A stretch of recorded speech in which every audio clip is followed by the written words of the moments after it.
Casse-Noisette.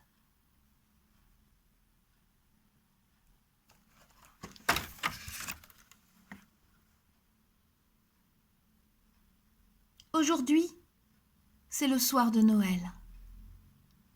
Mais cette histoire remonte à plus d'une année déjà. Tout a commencé dans un palais royal.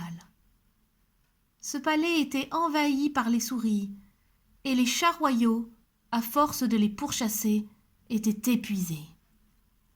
Le roi et la reine étaient désespérés, jusqu'au jour où le docteur Drosselmeyer, le fameux horloger, mit au point un piège à souris si efficace qu'il les attrapa presque toutes.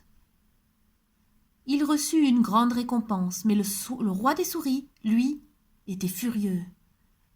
Cette nuit-là, quand le docteur Drosselmeyer rentra chez lui, il retrouva son cher neveu Karl, transformé en un horrible casse-noisette.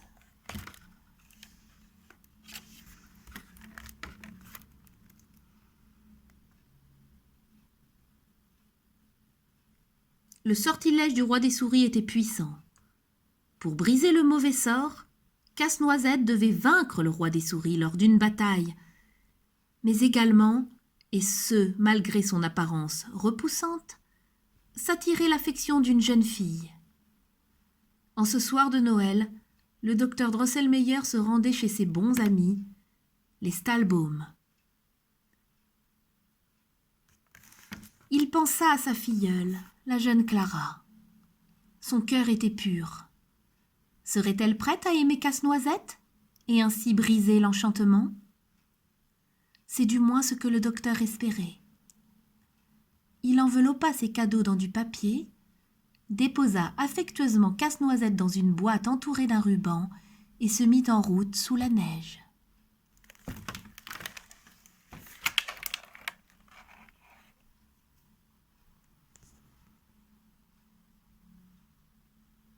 Chez les Stahlbaum, Noël était une fête extraordinaire. Il y avait toujours de l'animation, des rires, des chants, des danses, et au pied du magnifique sapin de Noël se trouvaient tous les cadeaux. « Attendez encore avant d'ouvrir vos cadeaux, les enfants !» rappela M. Stahlbaum. Mais Clara, Fritz et leurs cousins ne pouvaient pas retenir leur curiosité.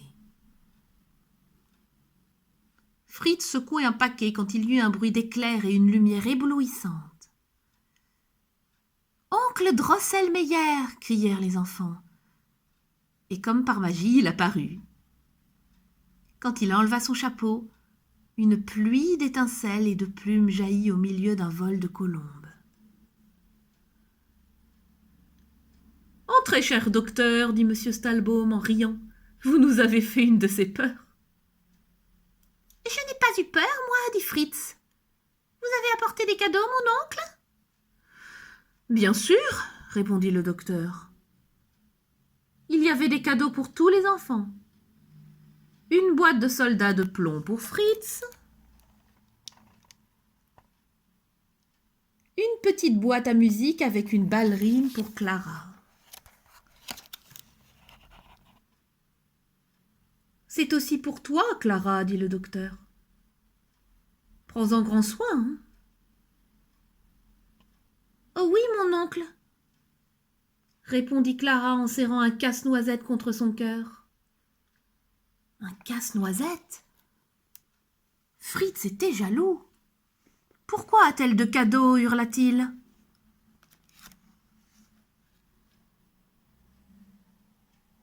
Il saisit Casse-Noisette et le jeta si brutalement qu'il lui brisa le bras. Clara se mit à pleurer.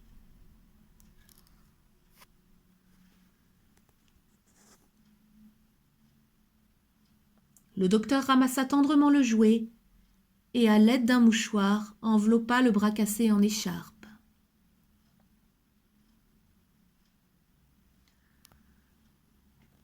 « Ce n'est pas grave, dit-il.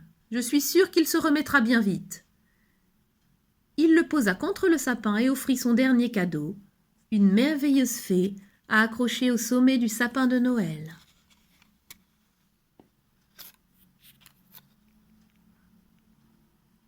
Puis le docteur fit quelques tours de magie et les enfants se mirent au lit.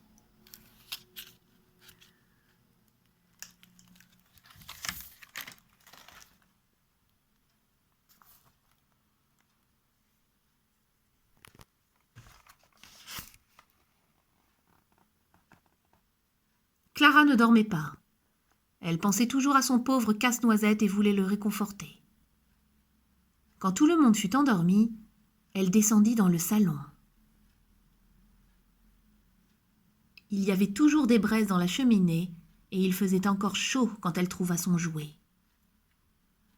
Elle le prit dans ses bras, s'assit sur le canapé, puis s'endormit profondément. Soudain, un bruit sec la réveilla. Elle reconnut à peine la pièce dans laquelle elle se trouvait. Tout était si différent. Le sapin de Noël était devenu gigantesque. On ne voyait même plus son sommet. À son pied, une bataille rangée faisait rage. Contre des souris, il y en avait partout. Elles étaient immenses, se battaient avec des épées et tenaient les soldats de plomb de Fritz en échec.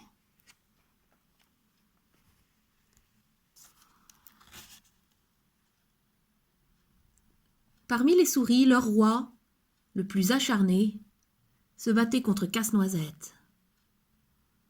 Le jouet de Clara était aussi grand que le roi des souris et se battait courageusement.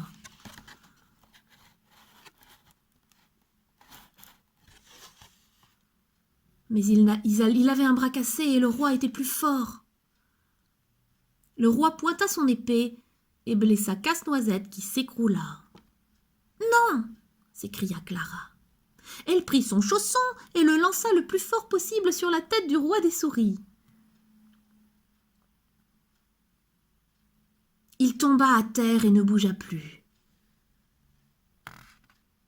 La bataille s'arrêta net. Les souris, battues, volèrent au secours de leur roi et emportèrent son corps.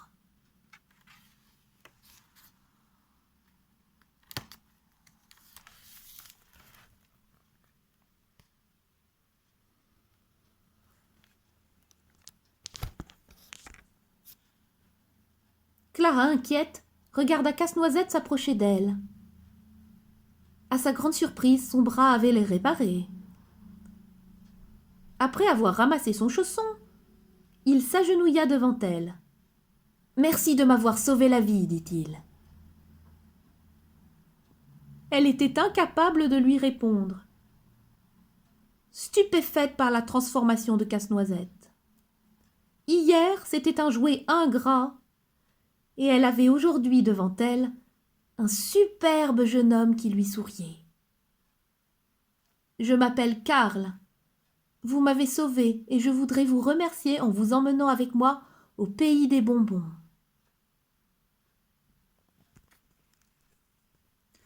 Clara regarda autour d'elle et n'en crut pas ses yeux. Le salon et l'arbre de Noël avaient disparu. Il n'y avait plus ni jouets ni cadeaux. Elle était au pays des neiges.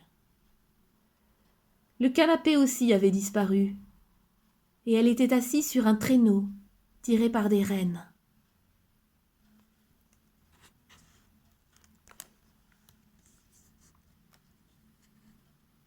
« Êtes-vous prête ?» lui demanda Karl. Puis le renne commença sa course par-delà la neige.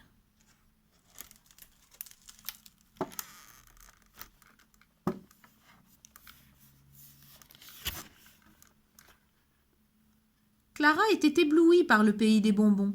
« Tout se mange ici !» s'émerveilla-t-elle. « Même le sol est fait de bonbons. »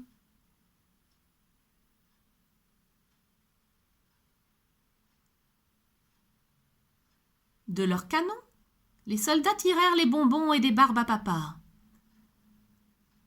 La fée des dragées conduisit Clara et Karl vers les fauteuils d'honneur, auprès du roi et de la reine.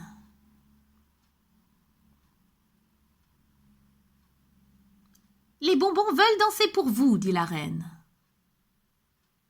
On mit de la musique, et les bonbons du monde entier, de la Chine à la Russie, de l'Espagne à l'Arabie, se mirent à danser.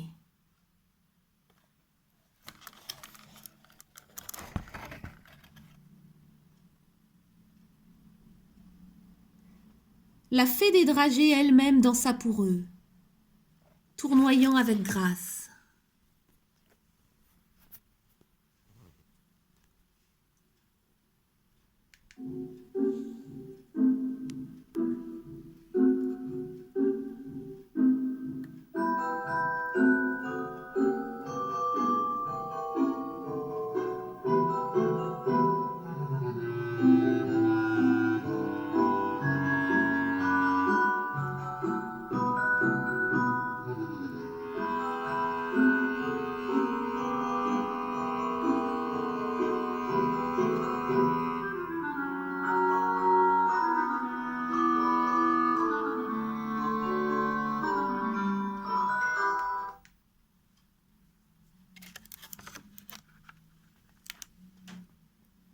Le matin de Noël, le docteur Drosselmeyer pénétra doucement dans la chambre de sa filleule.